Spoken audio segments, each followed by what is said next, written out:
Herkese selamlar. Videoma hepiniz tekrardan hoş geldiniz. Bugünkü videomun konusunu evin içinde maske takmam ve videonun başlığından anlayacağınız üzere koronavirüs testim pozitif çıktı. Bununla ilgili sizlere bilgilendirici bir video çekmeye karar verdim. Başımdan geçen olayları ve bu süreçte Kanada Devleti'nin Covid-19 ile ilgili nasıl tedbirler aldığını sizlere kısaca anlatmak istiyorum. Şu an bile videoyu çekerken üzerimde çok büyük bir halsizlik var. Videoya her attığınız like ve yorum benim için bir geçmiş olsun dileği. Bu yüzden iyi dileklerinizi videonun altında ve like butonunda bekliyorum. Hemen vakit kaybetmeden videoya geçelim.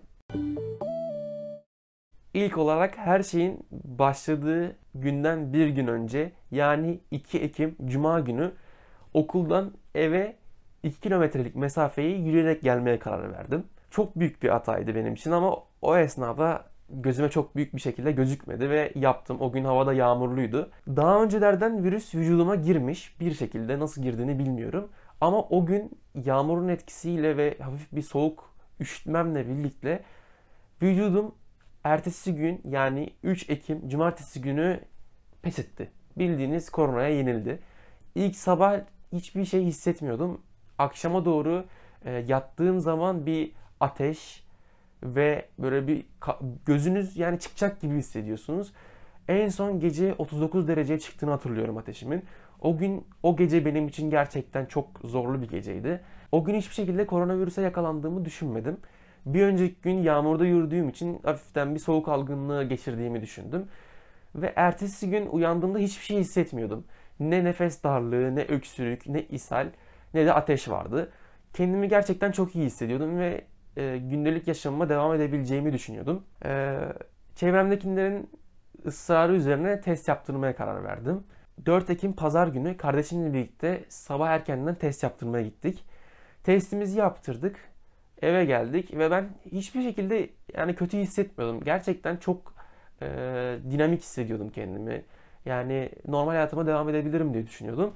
Ama tabii ki tedbir olsun diye ertesi gün okula gitmedim. Ve iyi ki de gitmemişim. Test sonucum o gün çıktı. Bana Covid-19 testimin pozitif olduğu söylendi. O an testimin pozitif çıktığını öğrendiğim zaman 14 günlük zor bir sürecin beni beklediğini tahmin edebiliyordum. Ve gerçekten de öyle oldu. Tabii ki en büyük destekçim ailem ve bu kolonya. Yurdum kolonyası. Şöyle döküyorum her odamdan dışarı çıkmam gerektiğinde. Koronalar ölüyor. Covid-19 testinden sonra 3-4 gün geçti ve ben bu esnada hiçbir şey hissetmiyordum ve dinlenmeme devam ediyordum.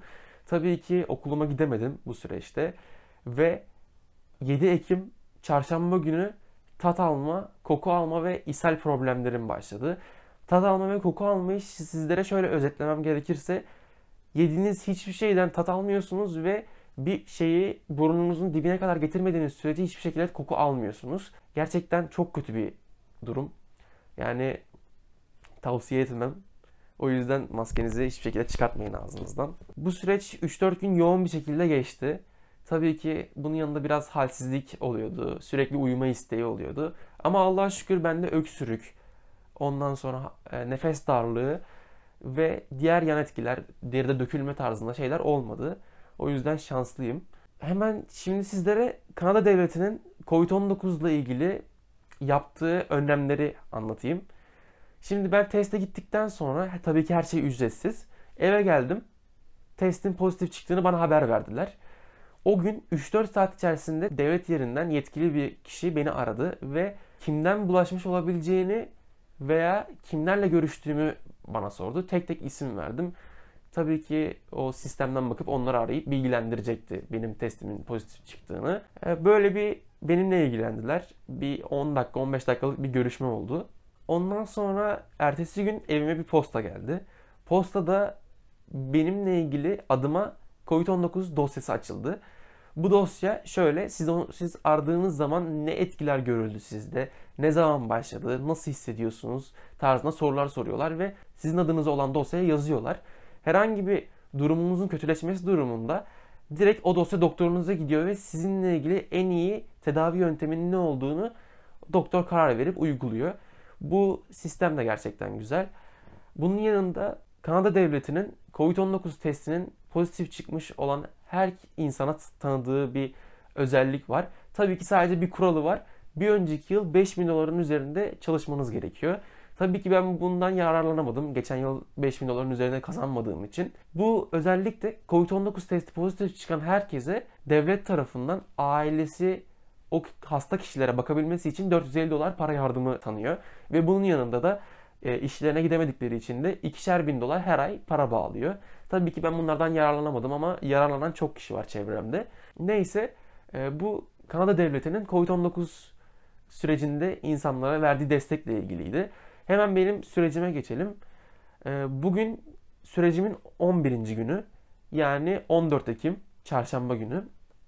Şu an birazcık daha iyi hissediyorum. Tat alma duyum, koku alma duyum yerine geldi. İshalim geçti. Sadece kötü hissetmemdeki sebep bugün biraz baş ağrısıyla uyandım. Yani hemen videoyu çekip sizlere yetiştirmek istedim. Daha öncelerde bunu yapmak istemiştim ama bir şekilde vücudum bunu yapmama engel oluyordu. Bir şekilde halsizlik oluyordu. O yüzden bu video biraz gecikmeli oldu. Ama korona sürecimi komple görmüş oldunuz. Koronavirüsü atlatmam için önümde daha 4-5 günlük bir zaman var. Bu süreçte dinleneceğim. Birkaç dersime çalışacağım. Ve tabii ki Netflix'te vakit geçireceğim. Videomu izlediğiniz için hepinize çok teşekkür ederim. Sizlerden yapmanızı istediğim birkaç bir şey var. İlk olarak yetkililerin ve devletlerin bizlere söylediği yapmamız gereken kuralları yerine getirmemiz.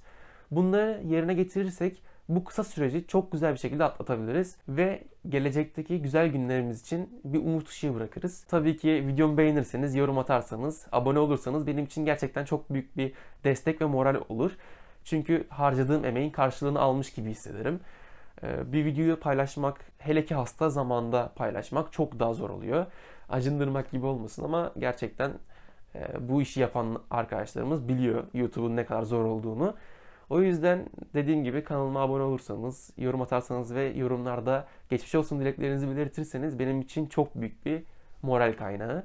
Videomuzu izlediğiniz için hepinize çok teşekkür ederim. Çok dikkatli olun. Covid-19 affetmez. Sağlıklı kalın. Bay bay.